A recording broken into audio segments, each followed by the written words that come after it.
Okay, the last part of the Didache, teachings of the 12 apostles, and this is from the Epistle of Barnabus, part 14. The Lord hath given us the testament which Moses received and broke. Yes, it is even so. But let us inquire if Yushua has really given that testament which he swore to the fathers that he would give to the people. He would give it. He did give it, but they were not worthy to receive it on account of their sins. For the prophet declares, and Moses was fasting 40 days and 40 nights on Mount Sinai, that he might receive the testament of Yushua for the people. And he received from Yushua 2 tablets written in the Spirit by the finger of the hand of Yushua, and Moses, having received them, carried them down to give to the people. And Yushua said to Moses, Moses, Moses, go down quickly, for thy people hath sinned, whom thou didst bring out of the land of Egypt. And Moses understood that they had again made molten images, and he threw the tablets out of his hands, and the tablets of the testament of Yushua were broken. Moses then received it, but they proved themselves unworthy. Learn now how we received it. Moses, as a servant, received it, but Yushua himself, having suffered in our behalf, hath given it to us, that he should be the people of that we should be the people of inheritance. But he was manifested in order that they might be perfected in their iniquities, and that we, being constituted heirs through him. It's heavy reading. Might receive the testament of Yushua, who was prepared for this end, that by his personal manifestation, redeeming our hearts, which were already wasted by death and given over to iniquity of error from darkness, he might by his word, Yushua, enter into a covenant with us. For it is written how the Father, Abba, about to redeem us from darkness, commanded him to prepare a holy place for himself. The prophet therefore declares, I, Yahuwah, thy Elohim, have called thee in righteousness, and will hold thy hand, and will strengthen thee. And I have given thee for a covenant to the people, for a light to the nations, to open the eyes of the blind, and to bring forth from fetters them that are bound, and those that sit in darkness out of the prison house. Ye perceive then whence we have been redeemed. And again the prophet says, Behold, I have appointed thee as a light to the nations, that thou mightest be for salvation, even to the ends of the earth, saith Yahuwah Elohim, that redeemeth thee. And again the prophet saith, The Ru'ach of Yahuwah is upon me. The Spirit of Yahuwah is upon me, because he hath anointed me to preach the gospel to the humble. He hath sent me to heal the broken, the brokenhearted, to proclaim deliverance to the captives, and recovery of sight to the blind, to announce the acceptable year of Yahuwah, and the day of recompense, to comfort all that mourn. Wow. I feel like it's just spoken to me. Part 15. The false and the true Sabbath.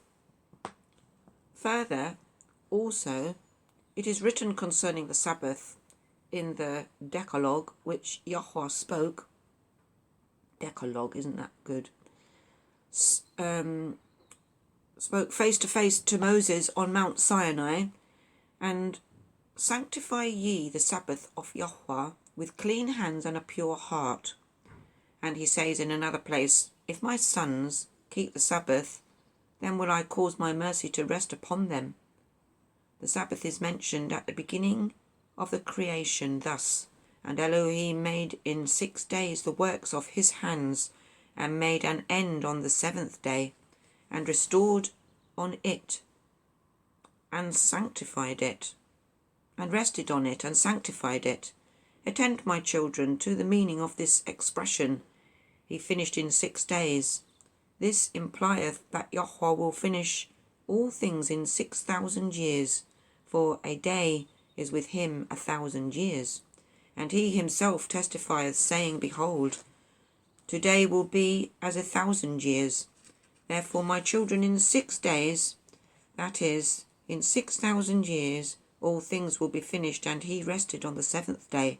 This meaneth when his yuchid coming again shall destroy the time of the wicked man, and judge the unrighteous, and change the sun and the moon and the stars, then shall he truly rest on the 7th day. Moreover, he says, Thou shalt sanctify it with pure hands and a pure heart. If therefore any one can now sanctify the day which Elohim hath sanctified, except he is pure in heart in all things, we are deceived. Behold, therefore, certainly then one properly resting sanctifies it. When we ourselves, having received the promise, wickedness no longer existing, and all things having been made new by Yushua, shall be able to work righteousness, then we shall be able to sanctify it, having been first sanctified ourselves. Further, he says to them, Your new moons and your Sabbath I cannot endure. Ye perceive how he speaks. Your present Sabbaths are not acceptable to me, but that is which I have made, namely this, when, giving rest to all things, I shall make a beginning of the 8th day, that is, a beginning of another world. Wherefore also we keep the 8th day with joyfulness, the day also on which Yushua rose again from the dead, and when he had manifested himself, he ascended into the heavens. Wow, can't wait. 16. The spiritual temple of Yushua. Moreover, I will also tell you concerning the temple, how the wretched Jews wandering in error, trusted not in Yushua himself, but in the temple, as being the house of Elohim. For almost after the manner of the Gentiles they worshipped him in the temple. But learn how Yushua speaks when abolishing it. Who hath meted out heaven with a span, and the earth with his palm? Have I not? Thus saith Yushua, Heaven is my throne, and the earth my footstool. What kind of house will ye build to me? Or what is the place of my rest? Ye perceive that their hope is vain. He again says, Behold, they who have cast down this temple, even they shall build it up again. It has so happened. For through their going to war it was destroyed by their enemies, and now they, as the servants of their enemies, shall rebuild it again. It was revealed that the city and the temple and the people of Israel were to be given up. For the scripture saith, And it shall come to pass in the last days that Yushua will deliver up the sheep of his pasture, and their sheep fold the tower to destruction. And it so happened as Yushua had spoken. Let us inquire then, if there still is a temple of Elohim. There is, where he himself declared he would make and finish it. For it is written, And it shall come to pass, when the week is completed, week, W-E-E-K, the temple of Elohim shall be built in glory in the name of Yushua. I find therefore that a temple does exist. Learn then how it shall be built in the name of Yushua. Before we believe in Elohim, the habitation of our heart was corrupt and weak, as being indeed like a temple made with hands. For it was full of idolatry, and was a habitation of demons, through our doing such things as were opposed to the will of Elohim. But it shall be built, observe ye, in the name of Yushua, in order that the temple of Yushua may be built in glory. How? Learn as follows. Having received the forgiveness of sins and placed our trust in the name of Yushua, we have become new creatures, formed again from the beginning. Wherefore in our habitation Elohim truly dwells in us. How? His word of faith, his calling of promise, the wisdom of the statutes, the commands of the doctrine, he himself prophesying in us, he himself dwelling in us, opening to us, who were enslaved by death, the doors of the temple, that is, the mouth, and by giving us repentance, introduce us into the incorruptible temple. He then, who wishes to be saved, looks not to man, but to him who dwelleth in him, and speaketh in him, amazed at never having either heard him utter such words with his mouth, nor himself having ever desired to hear them. This is the spiritual temple built for Yushua. Did you catch that? Wow. Anyway, I would love to discuss this with you all. I wish we were all living in the same town. Number 17. Conclusion of the first part of the epistle. As far as was possible, and could be done with clarity, I cherish the hope that, according to my desire, I have omitted none of those things at present demanding consideration, which bear upon your salvation. For I should write to you about things future, yet ye would not understand, because such knowledge is hid in parables. These things then are so. Second part of the epistle, the two ways.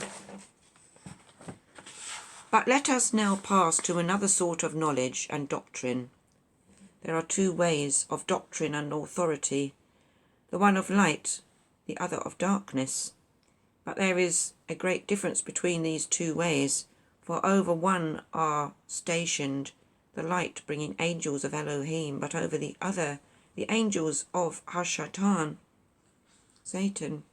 And he indeed, i.e. Elohim, is Yushua for ever and ever, but he, i.e. Satan, is prince of the time of iniquity. Okay, I only learnt that since I met Alan Horvath. That is very interesting. I didn't realise that before. Wow, I'm 55, it's crazy. 19. The way of light. Yaray YHWH, the way of light. The way of light, then, is as follows. If one desires to travel to the appointed place, he may be zealous in his work. The knowledge, therefore, which is given to us for the purpose of walking in this way is the following. Thou shalt love him that created thee. Thou shalt glorify him that redeemed thee from death. Thou shalt be simple in heart and rich in spirit. Thou shalt not join thyself to those who walk in the way of death. Thou shalt hate doing what is unpleasing to Elohim. Thou shalt hate all hypocrisy. Thou shalt not forsake the commandments of Yushua. Thou shalt not exalt thyself, but shalt be of a lowly mind. Thou shalt not take glory to thyself. Thou shalt not take evil counsel against thy neighbour. Thou shalt not allow over boldness to enter into thy soul. Thou shalt not commit fornication. Thou shalt not commit adultery. Thou shalt not be a corrupter of youth. Thou shalt not let the word of Elohim issue from thy lips with any kind of impurity. Thou shalt not accept persons when thou reprovest any one for transgression. Thou shalt be meek, thou shalt be peaceable. Thou shalt tremble at the words which thou hearest. Thou shalt not be mindful of evil against thy brother. Thou shalt not be of doubtful mind as to whether a thing shall be or not. Thou shalt not take the name of Yushua and bring it to nothing. Thou shalt love thy neighbour more than thine own soul. Thou shalt not slay the child by procuring abortion, nor again thou shalt destroy it after it's born.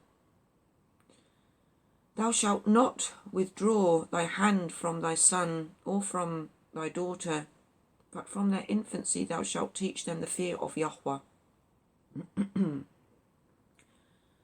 Thou shalt not covet what is thy neighbour's, nor shalt thou be avaricious. Thou shalt not be joined in soul with the haughty, but thou shalt be reckoned with the righteous and lowly. Receive thou as good things the trials which come upon thee. Thou shalt not be of double mind, or of double tongue, for a double tongue is a snare of death. Thou shalt be subject to Yushua and to other masters, as the image of Elohim, with modesty and respect. Thou shalt not issue orders with bitterness to thy maidservant or thy manservant, who trust in the same Elohim, lest thou shouldest not reverence that Elohim who is above both. For he came to call men not according to their outward appearance, but according to the Spirit, the Ru'ach, had prepared them. But according as the Ru'ach had prepared them, thou shalt communicate in all things with thy neighbour. Thou shalt not call things thine own, for ye are partakers in common of things which are incorruptible.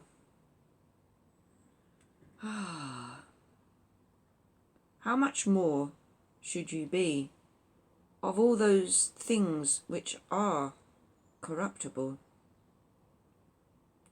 Thou shalt not be hasty with thy tongue, for the mouth is a snare of death. As far as possible, thou shalt be pure in thy soul.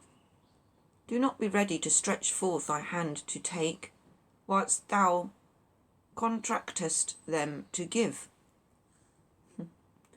Thou shalt love as the apple of thine eye every one that speaketh to thee the word of Yushua.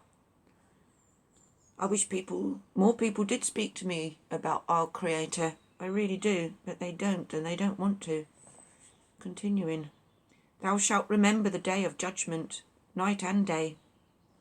Thou shalt seek out every day the faces of the saints, the called out ones, either by word, examining them, and going to exhort, strongly encourage them, and meditating how to save a soul by the word, or by thy hand thou shalt labour for the redemption of thy sins. Thou shalt not hesitate to give, nor murmur when thou givest. Give happily, in other words. Give to everyone that asketh thee, and thou shalt know who is the good recompenser of the reward. Thou shalt preserve what thou hast received in charge,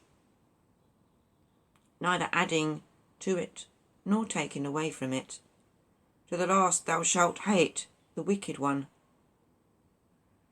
Hate. Check that word. Thou shalt judge righteously. Thou shalt not make a schism, a plan. but thou shalt pacify those that contend by bringing them together. Thou shalt confess thy sins, thou shalt not go to prayer with an evil conscience. This is the way of light. Part 20, the way of darkness. But the way of darkness is crooked and full of cursing, for it is the way of eternal death with punishment, in which way are the things that destroy the soul, viz. Idolatry, overconfidence, the arrogance of power, hypocrisy, double-heartedness, adultery, murder, rapine, haughtiness, transgression, deceit, malice, self-sufficiency, poisoning, magic, avarice, want of the fear, reverence of Elohim.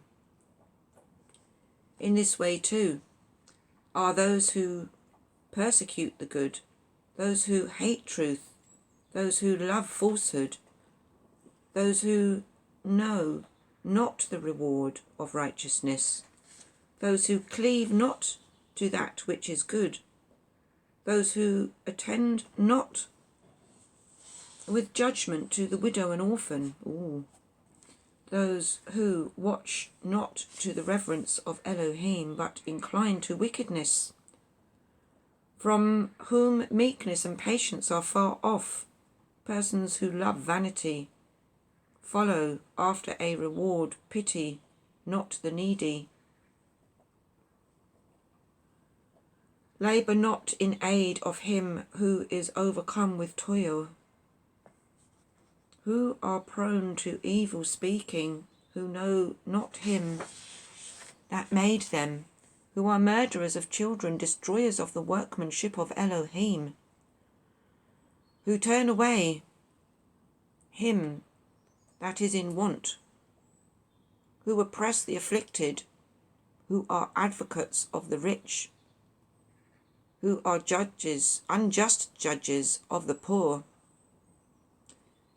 and who are in every respect transgressors. Wow. Wish I had the original to check it. Anyway, part 21, conclusion. It is well, therefore, that he who has learned the judgments of Yushua, as many as having written, should walk in them. For he who keepeth these shall be glorified in the kingdom of Elohim. But he who chooseth other things shall be destroyed with his works. On this account there will be a resurrection, on this account a retribution. I beseech you, who are superiors, if you will receive any counsel of my good will, have among yourselves those to whom you may show kindness. Do not forsake them, for the day is at hand on which all things shall perish, and the evil one perish with the evil one. Yahweh is near, and his reward.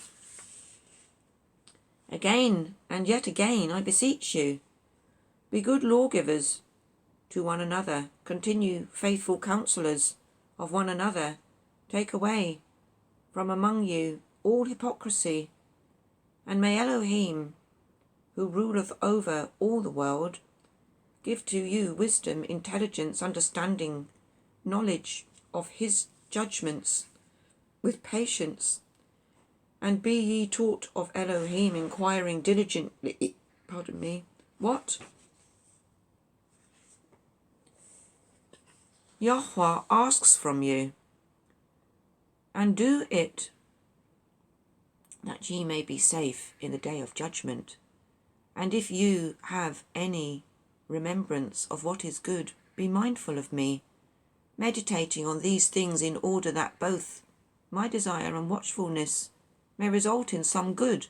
I beseech you, entreating this as a favour, while yet you are in this fair vessel, do not fail in any one of those things, the vessel of the body, but unceasingly seek after them and fulfill every commandment.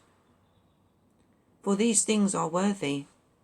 Wherefore I have been the more earnest to write to you, as my ability served, that I might cheer you. Farewell, ye children of love and peace. Yahweh of glory and of all grace, that is pitching tents, be with your spirit. He pitches tents with us, and he's with our spirit. Amen. Well, that's the end of the book, people. Just going to read this bit on the back for you. The Didache was possibly written around 65 to 80 AD, and it's supposed to be what the 12 apostles taught to the Gentiles concerning life and death, church order, fasting, baptism, prayer, etc. There is debate as to its authenticity. There always is. In the babble of conflicting opinions, it is best to notice first the obvious internal phenomena. The first part of the teaching, now distinguished as chapter 1 to 6, sets forth the duty of the Christian in chapter 7 to 10, and then it's got, what's that number, 14. We find a directory for worship. Chapters 11 to 13 and 15 give advice respecting church officers extraordinary and local, extraordinary, I love that word, and local, and the reception of Christians, Mashiachim. The closing chapter, XV1, 10:5:1, 16, enjoins watchfulness in view of the coming of Christ, which is then described. The most striking internal phenomena are, however, the correspondences of this document with early Christian writings from AD 125 to the 4th century, with the so-called Epistle to Barnabus, chapters 18 to 20, the resemblances are so marked as to demand a critical theory which can account for them. Okay, but I didn't do the beginning of this book, and I might do it, I might not do it, but it just tells you the controversy on the publishing. But you know what? Take it in your heart, all to Abba Father. He's our judge, and he tells us, he guides us, and he leads us. And to me, I listened to the whole 11.5 hours of the first time I was introduced to this book, and there was bits in it I didn't sit well in my heart and on my nervous system, and bits in it that did. Now, I liked the Epistle of Barnabas and some of the other readings, but that's what the introductory video was about, to give you a taste of, don't be afraid of the books that people steer clear of. Don't feel you need to steer clear of things that other people steer clear of that don't. Learn anything about our Father. When you learn to live with our Father and the Ru'ach resides in your heart, and you constantly consult him with everything, then surely we are holding the hand of our Father and walking in the light, and the darkness will be expelled. So I assume, and I pray, and I hope, and I pray even more, that our Father, Yahweh Elohim, will guide our every step, our every breath, our every heartbeat, our every thought, our everything we choose to do in this life will be with him. And if you can attain to want to do that and seek to do that with every day of your life, then you're walking with Elohim. Now, dearest Abba YHWH, I am so pleased you are in my life. Without you, I don't think I'd get up in the morning. Well, without you to start with, there is no morning, and there is no night, and there is no me or you. Without you, there is no anything. Yushua HaMashiach created all of this, the one we call Jesus, Maybe we should call him Yushua HaMashiach, since that's the name he came here with. Dear Father, thank you for the Ru'ach Qodesh and the Comforter, without which I would be so very lonely in this world. Mankind doesn't know how to comfort each other. Mankind knows how to disrupt and confuse each other.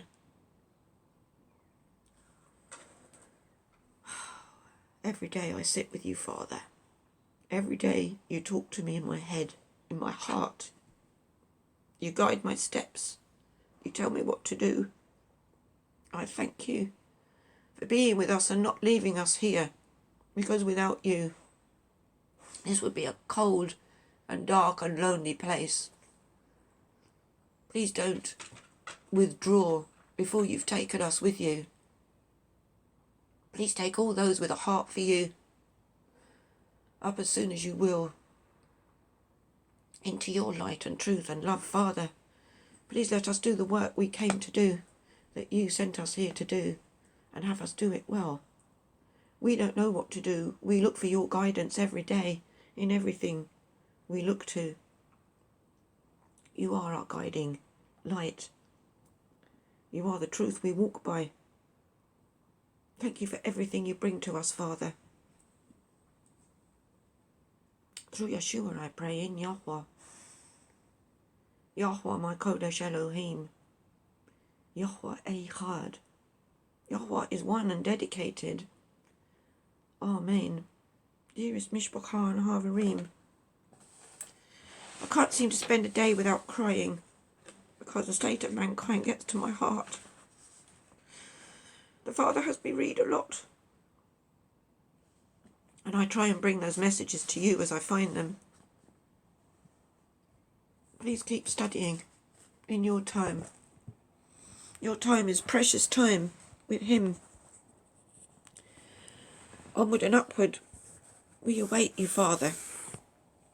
Mishpachah and Havarim, I send you much love and many berekoth. Many blessings to keep you going here, to get you home. I look forward to meeting you all on the rivers of High, as we sit and praise our Father and sing songs and hallelujah Yahweh. Thank you for coming here and joining me. May you all have a blessed day. Onward and upward, Havarim and Mishpachah. Take care of yourselves here. Hold the hand of Yushua HaMashiach and always speak to Yahweh in everything you do. Shalom.